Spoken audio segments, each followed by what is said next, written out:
Ernst Haeckel was a pioneer zoologist and taxonomist whose numerous contributions to biology go largely unnoticed compared to a couple rather odd errors. First, he proposed that ontogeny recapitulates phylogeny, suggesting that embryonic development reflects the organism's evolutionary ancestry. To illustrate this, he produced about 100 drawings of embryos at various stages, but he later admitted that about a half dozen of them were falsified due to a lack of visual references. The fact that any of his drawings were admittedly without references disgraced Haeckel's name in the annals of science. Darwin wrote that embryology contained compelling evidence of evolution. Creationists dismissed this on the assumption that Darwin's theory was inspired by Haeckel's fraudulent drawings and that consequently evolution is a fraud. But of course the truth is the other way around. Darwin referred to real embryos. Haeckel's drawings didn't even exist until years after Darwin's final publication. What is especially sad about Haeckel's embellishments was that they were unnecessary. Creationists adamantly complained that textbooks referred to his admittedly inaccurate drawings for so long, but for some reason they continue to accuse those authors of fraud, even when the books replace those drawings with microphotographs, which still indicate the same evolutionary parallels which Haeckel envisioned. Now, his original assumption that embryonic development would indicate adult species in an organism's ancestral history was proven false by 1910.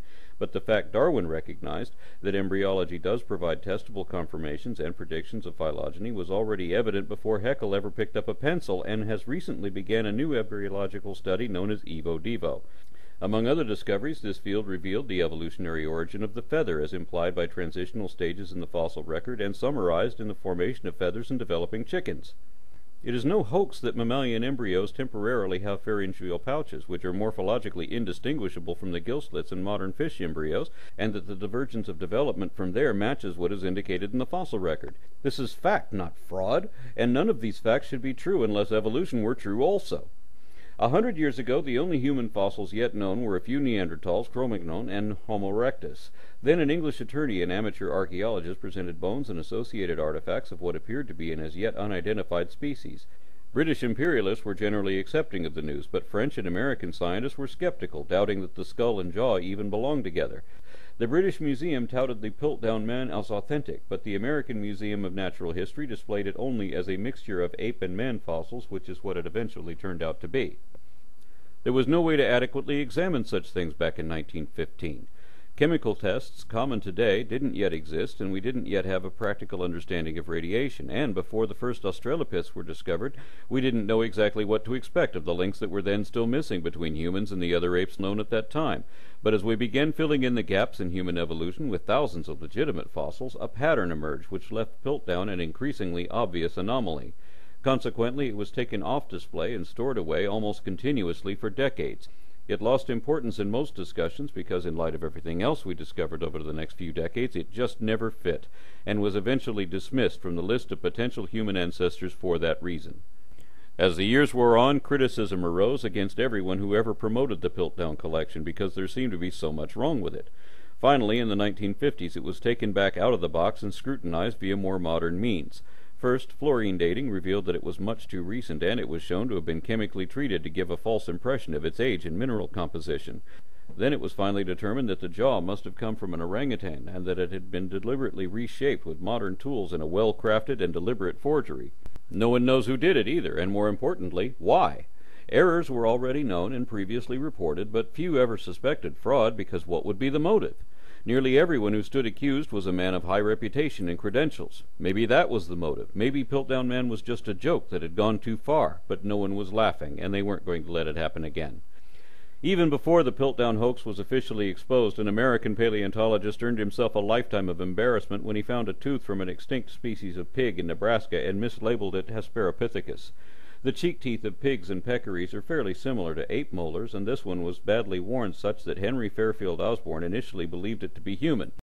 But the real embarrassment came when he publicized his find in a popular magazine rather than submitting it to peer review first. Creationists like to say that scientists were as duped by Nebraska Man as they were by Piltdown Man, but they weren't. Everyone who saw the fossil agreed that it did look like an ape's tooth, but with only a couple tentative exceptions, the entire contemporary scientific community either immediately rejected the accuracy of Osborn's assertions, or they demanded more substantial evidence to back them. He obviously couldn't provide that evidence despite another 5 years of searching. Eventually, he came to the sad realization that his fossil probably wasn't really human after all. His more skeptical associate, W.K. Gregory, then published a formal retraction in scientific journals.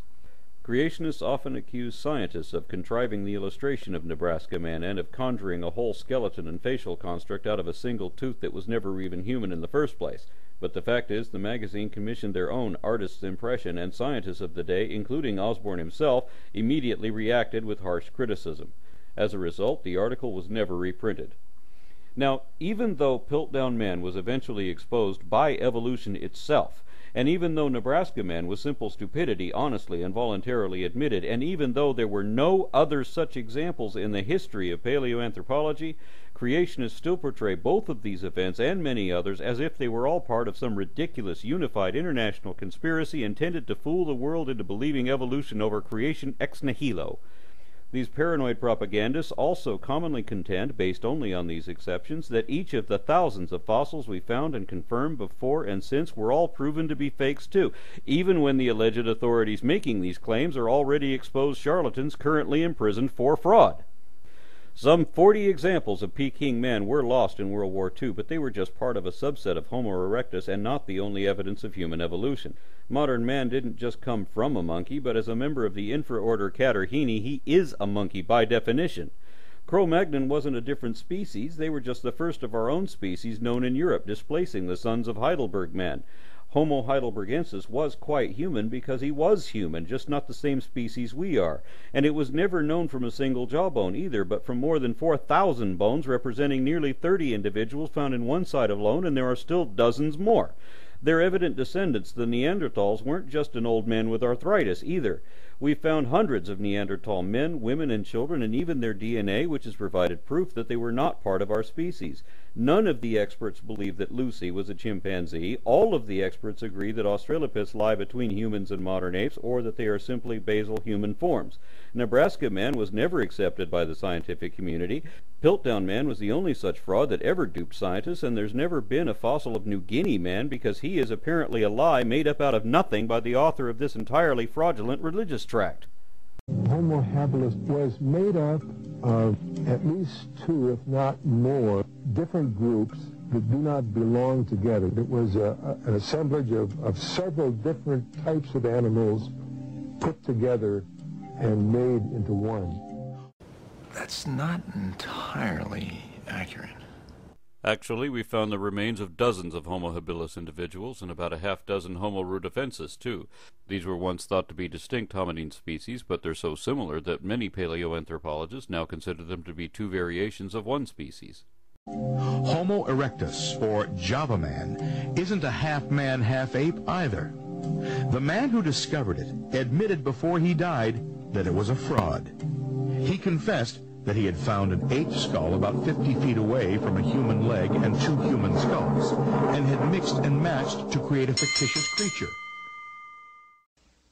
You a rotten liar. The two modern skulls weren't 50 feet away. They were found in a cave over 60 miles away. Despite the many lies repeated by Duane Gish and other creationists, Java man was just one out of hundreds of Homo erectus individuals documented thus far. Also, Homo floresiensis wasn't microcephalic. There were a whole community of them. Similarly, Lucy wasn't assembled from bones found miles apart. Those were different individuals who each bore their own independent evidence of strict bipedality. And the total number of hominin fossils will no longer fit on a pool table either. Now you'll need a whole pool. Even though there's now been innumerable examples of natural selection acting under direct observation and a multitude of experiments gauging these, creationists are still trying to deny the first of these observances, the peppered moths of industrialized England. Creationists say that was a fraud too, because the photos had to be staged. Not for the normal convenience of photography, but because these creationists claim that peppered moths don't rest on tree bark. But a 30-year study by Cambridge University revealed that, in fact, most of them do. You lied to me! To some people in this world, money is more important than truth. And if they have to lie to you to keep their paycheck coming in, they will lie to you. And so I am.